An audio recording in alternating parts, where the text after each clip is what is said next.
abençoe a senhora, a sua vida, as irmãs também que lideram juntamente ao seu lado.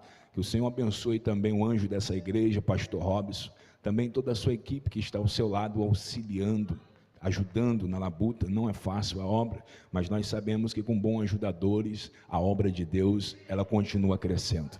Irmãos, também quero agradecer pela presença da minha digníssima esposa, que orou por mim, que Deus abençoe a vida dela, a vida do meu filho também, Miguel, um primogênito, aleluia. Miguel é uma bênção na minha vida, e eu louvo a Deus pela vida dele. Os outros dois ficaram em casa dormindo.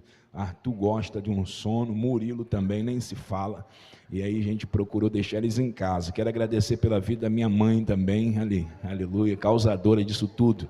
Que Deus abençoe a vida dela em nome de Jesus. Irmã missionária Adaía, cheia de unção de Deus, aleluia, é minha base, é quem ora por mim, amém? É quem tem as revelações na madrugada, para eu ficar vigilante e orar mais ainda. Que Deus abençoe a vida dela, Deus abençoe a vida da diaconisa Esther também. Passou o zap, falou, vou estar lá, pastor. Eu falei, glória, venha juntar lenha, glorificar o nome do Senhor. Está comigo também, irmã Tainá, está comigo a minha irmã, está comigo o pregador Átila também, está comigo também, esqueci... Yasmin, aleluia, confundi Yasmin com Tainá, que são as duas lá da igreja, aleluia, mas que Deus abençoe a todos em nome do Senhor Jesus. Deus abençoe essa igreja. Eu gostaria de compartilhar com você o texto que está registrado no livro do Apocalipse, amém? Livro do Apocalipse, capítulo de número 5, verso de número 3 em diante. Apocalipse, capítulo de número 5, verso de número 3 em diante. Todos acharam? Amém?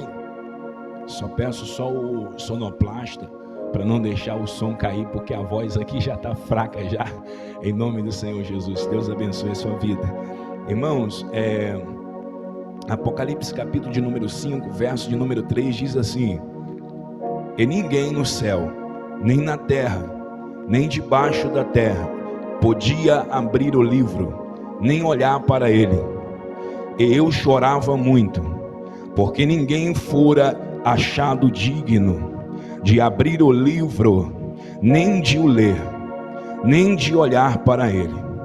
E disse-me um dos anciões: não chores, eis aqui o leão da tribo de Judá, a raiz de Davi, que venceu para abrir o livro e desatar os seus 7 selos. Verso de número 6: e olhei, e eis que estava no meio do trono e dos 4 animais viventes, e entre os anciões um cordeiro, como houvesse sido morto, e tinha 7 pontas e 7 olhos, que são os 7 Espíritos de Deus, enviado a toda a terra. E veio e tomou o livro da destra do que estava sentado no trono. E havendo tomado o livro, os 4 animais e os 24 anciões prostraram-se diante do cordeiro, tendo todos eles harpas e salvas de ouro, cheia de incenso, que são as orações dos santos. E cantavam um novo cântico, dizendo: digno és de tomar o livro e de abrir os seus selos, porque foste morto, e com o teu sangue compraste para Deus homens de toda tribo, e línguas, e povos, e nações. Amém? Podeis se assentar nessa manhã e dê uma salva de palma ao Senhor.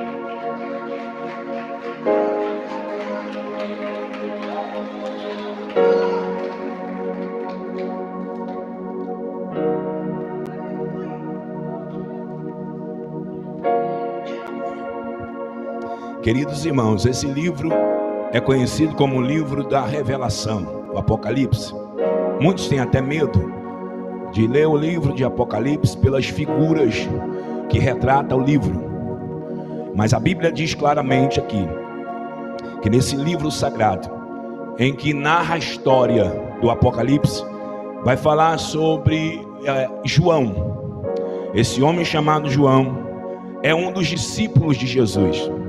E se você for notar claramente, em alguns livros, Mateus, Marcos e Lucas, você vai ver que esse homem chamado João teve uma intimidade muito grande com Cristo.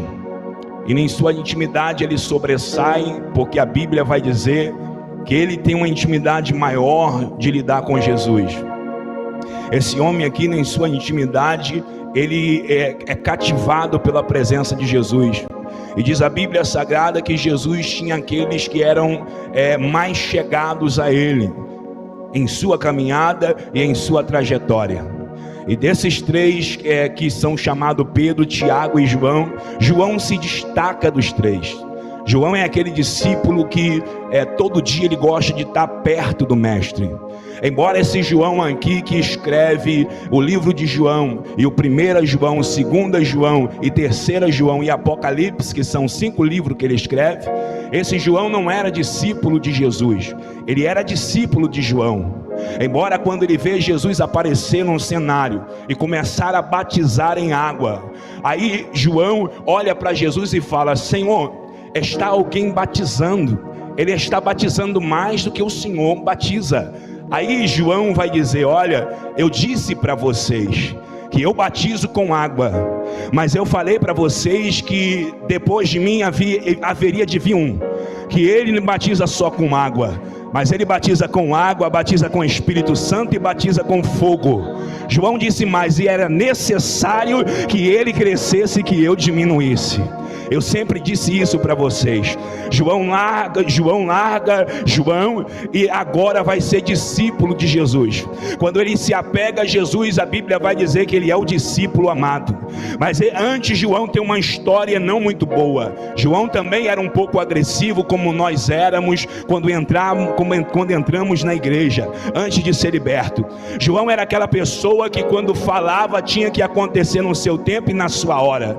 Uma certa feita, quando ele vai pregar o evangelho numa cidade, o povo não recebe bem as palavras de João sobre o Cristo que ele está pregando, e a Bíblia diz que João volta revoltado da seara, e quando chega até Jesus ele disse: Senhor, nós fomos lá pregoar o evangelho e falar da tua palavra, mas ninguém aceitou a tua palavra lá, ninguém aceitou e ninguém recebeu. Vamos orar a Deus para que Deus mande fogo do céu e consuma todo mundo lá. Essa era uma das características de João antes de ser liberto com Jesus. Mas a Bíblia vai dizer que esse discípulo aqui é lapidado em meio à caminhada. Em meio à caminhada, João vai sendo transformado. Tão transformado que João é, que a Bíblia diz que ele se apega a Jesus e vai ser conhecido como discípulo amado. E todos os discípulos morreram, mas João, porque muito amou, foi poupado da morte cruel e das perseguições. Uma certa feita, Pedro olha e fala assim: Senhor, o que é que vai acontecer com João? Porque eu vou ser morto, os discípulos também vai ser decapitado, mas e com ele? O que é que vai acontecer com ele? Aí Jesus disse: olha, cumpre o teu ministério e deixa que o ministério de João eu já tenho reservado para ele. Aleluia. Isso é uma característica de um ministério saudável, de um ministério que vai ser poupado. É um ministério que muito ama a Jesus. Nesses últimos tempos que nós estamos vivendo, o ministério que mais amar a Jesus é o ministério que vai ser poupado das aflições. Jesus disse: Pedro, você não vai ser poupado, mas João, porque muito ama. E a Bíblia vai dizer que João amava tanto a Jesus que ele reclinava a cabeça no peito de Jesus. Era o símbolo de intimidade. Muitos não entendiam, ou até dizia: João é um prepotente, João quer sobressair. Não, essa atitude é de quem ama de verdade, porque quem ama de verdade quer estar perto, quem ama de verdade quer abraçar, quem ama de verdade quer beijar, quem ama de verdade não perde a oportunidade. E João está ali, ele ama, ele quer abraçar. Eu não entendo uma geração que diz que ama, mas não dá um abraço. Eu não entendo uma geração que diz que ama, mas não manda uma notícia. Eu não entendo uma geração coração que diz que ama, mas é da boca para fora. Se você não ama, deixa João amar. Se você não ama, sai da frente, porque Deus vai levantar João para amar. Aleluia.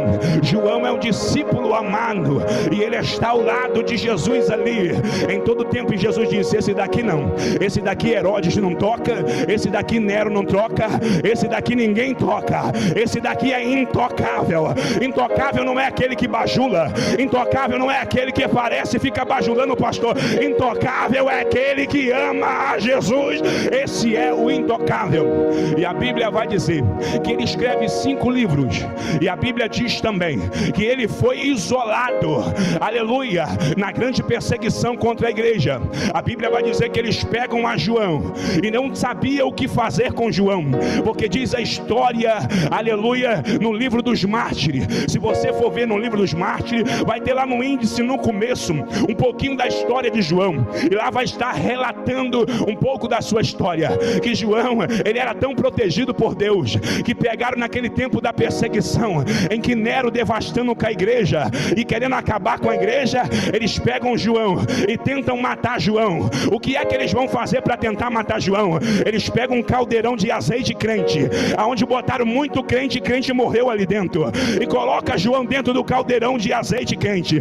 Uma coisa é você pegar uma água quente e colocar ela para esquentar, e colocar uma pessoa dentro da água quente. A água, ela só chega até 100 graus Celsius, e depois disso ela passa pelo processo de evaporação e vai desaparecer. A água não vai a 1000 graus Celsius, mas o azeite vai a 1000 graus Celsius até derreter a gente. Eles pegam e falam assim: vamos botar João, porque eu quero ver se ele é protegido por Deus mesmo. Colocaram João dentro do caldeirão de azeite quente, e lá vai João, por causa da palavra e da perseguição. E quando João é colocado dentro do caldeirão de azeite quente, e que eles pensam que o discípulo amado e protegido por Jesus ia morrer, ele levanta do caldeirão de azeite quente, dando glória a Deus e aleluia.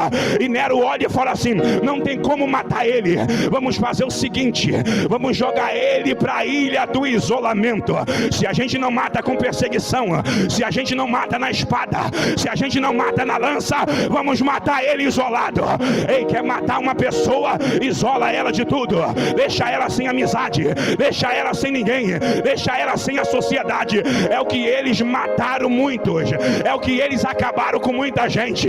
Mas a Bíblia vai dizer que João é o discípulo amado por Jesus, aleluia.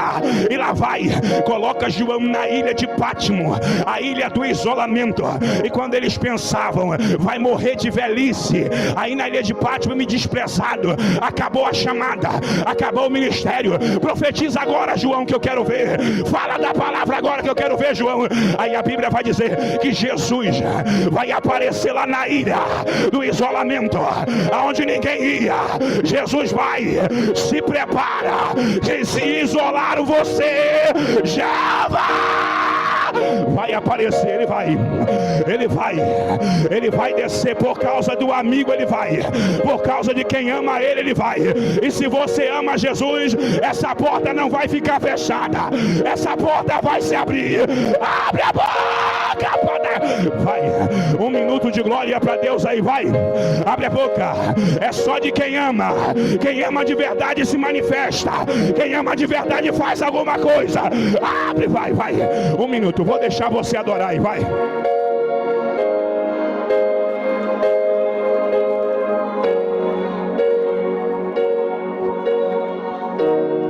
Jesus aparece lá na ilha de Pátimo e começa a falar com João, e a Bíblia vai relatar que a voz dele era como o som de muitas águas falando.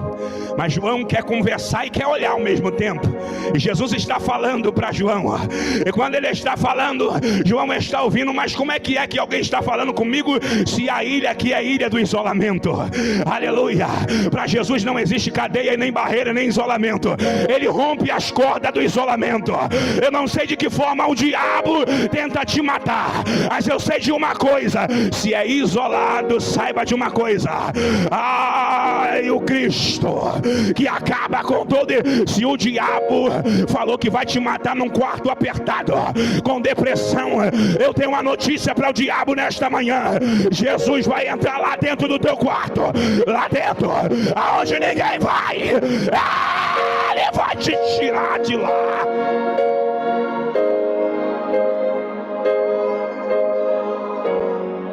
Jesus entra lá dentro, na ilha de Pátimo, e começa a conversar com seu amigo.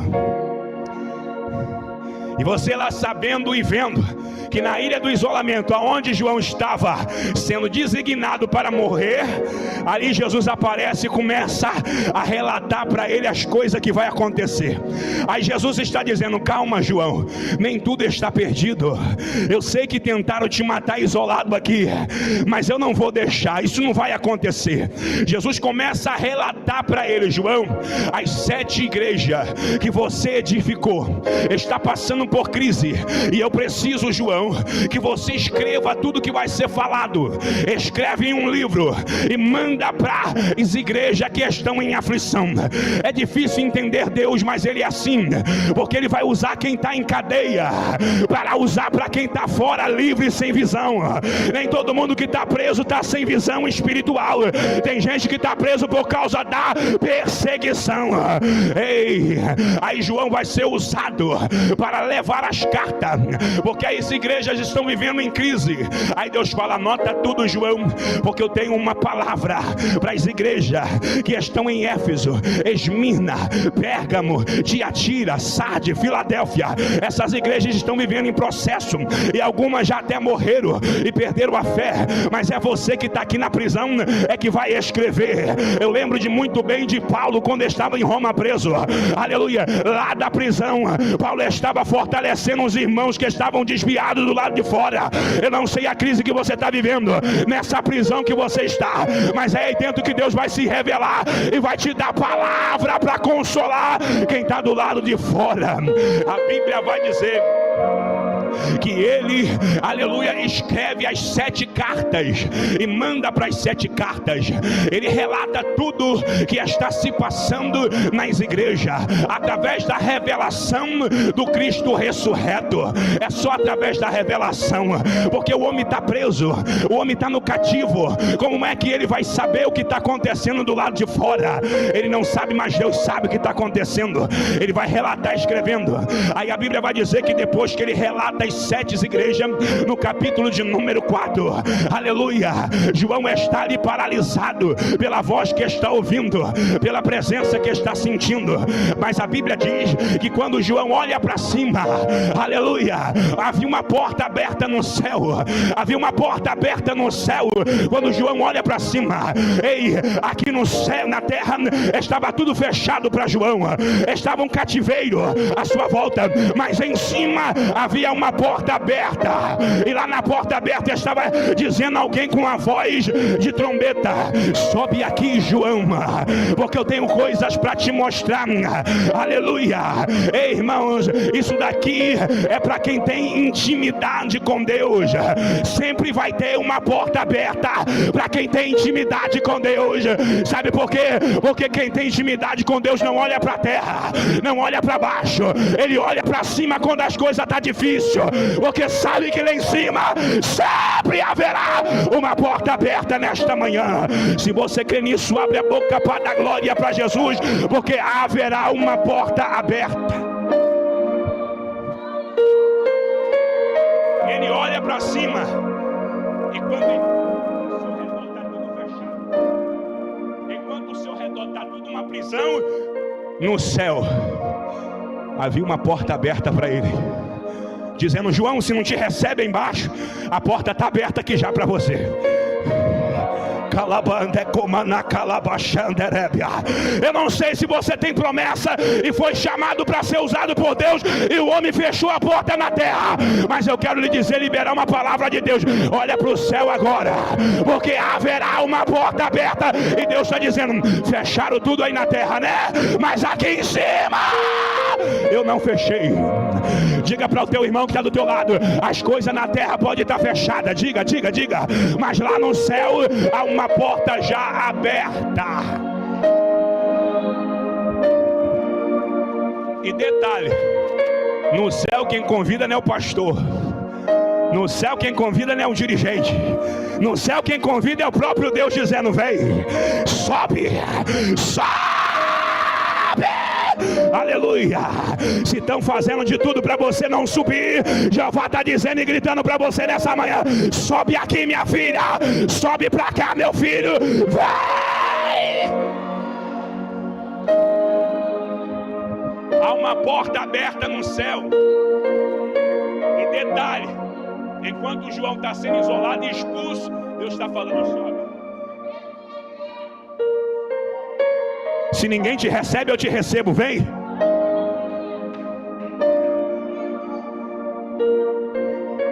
Você acha que João é bobo? João falou: eu vou. Não tem mais nada aqui na terra. Vou, papai. Aí a Bíblia vai dizer que João em espírito passa pela porta do céu. Quando ele passa pela porta do céu, ele vai ver a organização que existe, Fabiano, lá dentro do céu. Porque o reino de Deus trabalha debaixo de organização. Não é desordem. Verso de número 1, para a gente acompanhar a lição. Depois dessas coisas olhei e eis que estava uma porta aberta no céu.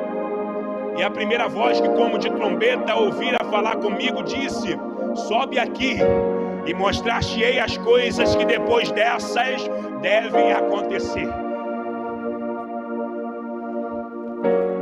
Sabe por que Nero fechou e colocou João na ilha de Pátimo? Para que João não contemplasse mais nada, não entregasse visão nenhuma e não falasse mais nada. Mas Deus chama João para cima, para o céu, Átila, e fala assim: vem para cá, João. Porque se não querem aceitar o que você está entregando aqui na terra, eu tenho um monte de coisa para te mostrar aqui em cima. Aí João sai do departamento da terra, que é um departamento esquisito e estranho, e entra para dentro do céu. Não é porque você está sendo rejeitado aqui na terra, significa que Deus te rejeitou, não. Fica tranquilo. Ele entra dentro do céu e vai contemplar. E a Bíblia vai dizer no verso de número 2: e logo fui arrebatado em espírito, e eis que um trono estava posto no céu, e um assentado sobre o trono. 3. E o que estava sentado era na aparência semelhante à pedra de jaspe e de sardônica, e o arco celeste estava ao redor do seu trono, e era semelhante à esmeralda. Olha só o que existia no céu. E ao redor do trono havia 24 tronos, e havia assentado sobre os tronos 24 anciões, vestidos de vestes brancas, e tinha sobre a cabeça coroa de ouro. E do trono saía relâmpagos, e trovões, e vozes. Diante do trono ardia 7 lâmpadas de fogo, as quais são os 7 Espíritos de Deus. Chega, tem um trono posto, estabelecido, e alguém sentado no trono. E ao redor do trono havia 24 tronos. Nesses tronos havia 24 anciões e Yasmin. E a Bíblia vai dizer que todos tinham coroa sobre a sua cabeça, que é sinal de realeza. E a Bíblia diz também que esses 24 anciões estão estabelecidos à volta do trono de Deus. Ora, nós entendemos na Bíblia Sagrada que falar de ancião é falar de sabedoria. Falar de ancião é falar de entendimento. Me lembro muito bem da história de Roboão, filho de Salomão. Depois que Salomão morre, diz a Bíblia Sagrada que o povo fica desamparado, e o povo não sabe o que fazer. Antes de Salomão morrer, ele coloca um jugo pesado sobre o povo, e quase mata o povo debaixo do jugo, para ostentar todo o seu glamour e a sua glória. Mas diz a Bíblia que depois que Salomão morre, o povo vem arrebentado até Roboão e fala: nós entendemos que o você tem que reinar sobre nós. Nós entendemos que você tem que ser rei, mas agora tira o fardo pesado que o teu pai colocou sobre nós, e nós te serviremos. Aleluia. Aí Roboão falou: não, depois daqui um tempo eu vou dar notícia para vocês. O que é que ele faz? Ele vai até os anciões de Israel e pede conselho, dizendo: olha, assim me disse o povo, para mim tirar o jugo que está sobre eles, eu tiro o jugo ou deixo o jugo? Aí os anciões falaram: olha, deixa que o povo te sirva livremente, tira o jugo do povo, isso não é necessário. Faça com que o povo esteja com você de coração aberto, faça com que o povo se achegue a você, Roboão. Mas a Bíblia vai dizer que Roboão não aceita o conselho dos anciões. Ele vem com os amigos de infância, os amigos que cresceram com ele no colégio, e vai tomar conselho com os amigos, vai tomar conselho com o jovem, e o jovem vai dizer assim: olha, Roboão, diz para esse povo aí que se o teu pai foi ruim, o teu dedo mindinho vai ser pior do que ele. Aí Roboão dá ouvido ao povo. Aí sabe o que é que vai acontecer? As 12 tribos vai ser dividida por falta de conhecimento e por falta de sabedoria. Uma coisa que não falta no reino de Deus é sabedoria para alicerçar o seu trono, e todos que estão no reino de Deus precisam de sabedoria. Ancião é falar de sabedoria, trajetória, marcas. Então o reino de Deus é cercado de anciões, cercado de sabedoria, porque se Deus precisar de sabedoria, sempre vai ter algum ajudando, sempre vai ter algum aconselhando, sempre vai ter algum amparando. Pessoas que não pegam a sabedoria com os mais velhos, é arriscado pecar e cair na caminhada. Pessoas que vai até pessoas erradas para pegar conselho, deixa de ouvir o pai, deixa de ouvir a mãe para ouvir o amigo no colégio, vai fracassar na caminhada. Mas se você confia nos anciãos que Deus tem levantado, aleluia, a tua vitória é garantida. Aleluia. Você tem que confiar no teu pastor, você tem que confiar na irmã de oração que está dirigindo aqui, não é no jovem que não tem uma maturidade espiritual. A base de Deus é a sabedoria. A base de Deus é a sabedoria, e é por isso que ele tem anciões ao lado dele. Você pensa que anciões é só para ele passar tempo ali para Deus conversar? Não, é para ter sabedoria ao seu lado, experiência ao seu lado. E nós precisamos ao nosso lado de pessoas experientes, não pessoas imaduras. Porque a base de um grande reinado é o que está ao nosso lado. Se nós tivermos pessoas que não têm sabedoria, que na hora dos nossos conflitos nos aconselham errado, a gente vai perder a guerra. Mas a gente precisa de pessoas de guerra, de confiança, ancião. A Bíblia diz que Davi tinha 3 homens de confiança, que quando eles entravam na guerra por Davi, transpassava 300 homens numa lança. Uma certa vez, a Bíblia diz que Davi quis beber água da mina que estava cercada pelos filisteus. Quando ele pensou e falou, esses 3 homens romperam a guarnição dos filisteus, foram lá, tomaram água da mina, voltaram e falou: está aqui, meu senhor, a água.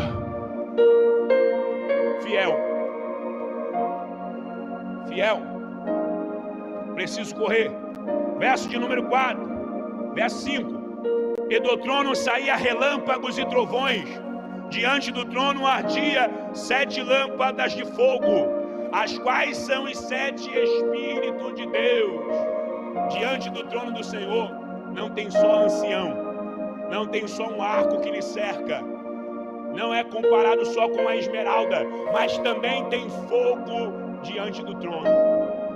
Eu não entendo uma geração que quer viver ao lado de Deus, mas não quer fogo. Mas a Bíblia diz que no céu tem fogo que arde dia e noite. Sabe essa presença que você está sentindo aí? É a presença dele. Sabe por quê? Porque o Espírito de Deus mantém-se no fogo. Olha o que a Bíblia está dizendo aqui. As 7 lâmpadas de fogo, as quais são os 7 Espíritos de Deus. Se o Espírito de Deus está na tua vida, ele queima, ele arde, ele é fogo que consome. Aleluia, é a presença do Espírito. Vamos lá, meus irmãos, verso de número 6. E havia diante do trono como um mar de vidro, semelhante ao cristal, e no meio do trono e ao redor do trono 4 animais cheios de olhos por diante e por detrás. O trono de Deus não é só bem estabelecido, mas é totalmente vigiado, impenetrável. Ninguém consegue penetrar ao trono do Senhor. Já disse a Bíblia Sagrada que o Senhor protegendo o seu povo, e o salmista vai dizendo que se não fosse o Senhor, ora diga a Israel, nossos inimigos já teriam nos engolido vivo. Deus entende muito bem de proteção. É por isso que o trono do Senhor é totalmente protegido. Se o trono de Deus é protegido, imagine a minha casa e a sua casa. Está preocupado porque se botaram, aleluia, o alguidar na esquina? Está preocupado porque se botaram a sua roupa lá para queimar? Está preocupado porque se botaram a vela para derreter e colocaram a sua família? Deus está dizendo para você: a tua casa é vigiada como o trono de Deus é vigiado 24 horas. Fica tranquilo. E a Bíblia diz que havia olhos ao redor do trono, que se o fogo não queimasse o inimigo, os olhos já estavam vendo. E se os olhos não vissem, o arco que cercava o trono de Deus já pegava. Então é impenetrável. A tua casa é a casa mais segura do que a casa dos Estados Unidos da América. Ninguém invade lá. É impenetrável. Capítulo de número 5, para a gente encerrar, que o horário já foi. E vi na destra do que estava sentado sobre o trono um livro escrito por dentro e por fora, selado com 7 selos. Eu ouvi um anjo forte bradando com grande voz: quem é digno de abrir o livro, de desatar os seus selos? E ninguém no céu nem na terra, ninguém debaixo da terra podia abrir o livro nem olhar para ele. E eu chorava muito, porque ninguém fora achado digno de abrir o livro, nem de ler e de olhar para ele. E disse-me um dos anciões: olha só que maravilha, como é bom ter ancião ao nosso lado, porque sempre vai dizer as coisas certas. Olha só, olha, e disse um dos anciões: não chores, meu filho. Aleluia, eita glória. Não chores, meu filho. Aqui no céu não é lugar de chorar, de abrir a boca, de se espernear. Aqui não tem espaço para isso, não. Aqui é lugar para quem vence. Fica tranquilo, João. A Bíblia diz que ninguém era digno de abrir o livro que estava na destra do Pai, e nem de olhar para ele, porque a glória ofuscava. Mas a Bíblia vai dizer que enquanto João está chorando, e o anjo diz: ninguém aqui é digno, nem os querubins, nem os serafins que ardem em fogo, nem Miguel, que é anjo de peleja, nem Gabriel, que é anjo de resposta, nem os arcanjos eram dignos de abrir o livro que estava na destra de Deus. Ninguém era digno, porque dignidade não se busca, dignidade se conquista. E isso daqui, para pegar de Deus, tem que ser conquistado. Não recebe em oração, só recebe em sofrimento. Existe vitória que você vai pegar, que só vem debaixo de sofrimento. O livro que estava na destra do Pai era o livro do conhecimento do que ia acontecer mais à frente. Mas para apanhar o conhecimento da mão do Pai, tinha que sofrer e padecer. É aí que a minha geração se engana, que pensa que para receber de Deus alguma coisa é só levantar a mão e receber. Não. Para receber conhecimento de Deus, meu irmão, você vai ter que ralar. Porque João está no céu e não está vendo no céu ninguém digno de pegar o conhecimento que está na mão de Deus. Nem os anciões que estão ao seu lado foram dignos. Por quê? Porque eles não sofreram para pegar o livro. A Bíblia fala uma história aqui, rápida, que Daniel recebe uma revelação de Deus. no meio dessa revelação, ele não entende perfeitamente, fica meio ofuscada a revelação. Sabe o que Daniel vai fazer? Vai orar. Porque uma coisa é você ter revelação, outra coisa é você entender a revelação que foi te entregue.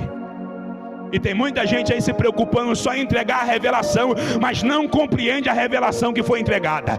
O melhor do que receber uma revelação é receber a interpretação daquilo que Deus requer através da revelação. Daniel não entende a revelação que ele vai fazer? Orar. Senhor, me ajuda a entender o que vai acontecer com o povo. Me ajuda a entender o que vai acontecer. Fala comigo. Aí a Bíblia vai dizer que houve uma batalha no céu. O príncipe da Pérsia não deixa Gabriel descer para a resposta. Sabe quanto tempo? Sabe quanto tempo que Daniel orou, irmãos? 21 dias. Só para receber a resposta. Jejum, oração e clamor todos os dias. E os demônios criando resistência. Sabe para quê? Somente para compreender o que Deus tinha dado para ele. E a gente hoje quer ser pregador, quer ler um pouquinho a Bíblia e fala: Senhor, já estou preparado. Tá nada. Para Daniel entender um pedacinho da revelação, ele teve que lutar com Satanás 21 dias de oração e jejum, só para entender aquilo que foi entregue para ele. E hoje, infelizmente, o negócio está difícil. 21 dias. Então João não é diferente. Ele vê que não é qualquer um que vai pegar da mão de Deus. A sabedoria de Deus requer-se sofrimento. Mas a Bíblia vai dizer que um dos anciões, já vou encerrar, passei do horário 2 minutos. Um dos anciões, fique sobre os seus pés. Um dos anciões veio até ele e falou assim: não chores mais, porque aqui não é lugar de chorar, aqui é lugar de dar glória, aqui é lugar de louvar ao nome do Senhor. Não chores mais, porque aqui está o leão da tribo de Judá, e ele venceu para abrir o livro e desatar os seus 7 selos. Mas quando João olha, aqui é um mistério e eu encerro. A Bíblia diz que quando ele olha, ele não vê o leão da tribo de Judá, não. Ele vê um cordeiro que está amarrado, como parecia estar imolado, e era o nosso Cristo que foi por Calvário e foi pendurado lá e foi morto. E Jesus, ele foi como um cordeiro, ele venceu como um leão, mas padeceu como um cordeiro calado. É por isso que ele fala: a raiz de Judá, a raiz de Davi, o leão de Judá. Ele tem raiz, ele tem história, ele não nasceu agora, ele tem base. Ele tem base, ele tem estrutura, ele tem uma linhagem. Mas quem padeceu não foi a linhagem, quem padeceu foi o cordeiro. Quem morreu foi o cordeiro. E parecia alguém que foi morto e imolado. E a Bíblia diz que o cordeiro se levanta, vai lá na mão do Pai e pega o livro. E os anjos que estão ali dizem amém. Os anciãos se prostram, joga suas coroas e fala: digno é o cordeiro de receber a honra, a glória e a adoração, porque ele venceu. Ele venceu. Você pode dizer nesta manhã: ele venceu para dar vitória à igreja. Ele é digno de toda a honra, glória, louvor e adoração. Ele padeceu. Está sofrendo? Esse teu sofrimento vai te levar à vitória. Não vem pensando que você não vai sofrer para receber a tua bênção. A tua bênção tem um preço. E é esse preço que você está pagando aí, que é o preço da tua vitória. Eu não sei se é na tua casa, no meio da família, se alguém te despreza, fala mal de você, mas é o preço da tua vitória. E quer uma palavra de Deus para você: pague o teu preço, porque a tua vitória tem preço. Pague o teu preço. Diga para o teu irmão que está do teu lado: paga teu preço, minha filha. Eu sei que você está bonitinha, eu sei que você está bonitinho, mas paga o teu preço, porque a tua vitória tem preço. Irmão, já passei 5 minutos e eu não gosto de ser desobediente ao horário. Que Deus abençoe a sua vida nesta manhã. Deus abençoe a sua casa. Aplaude ao Senhor Jesus. Muito obrigado pela oportunidade.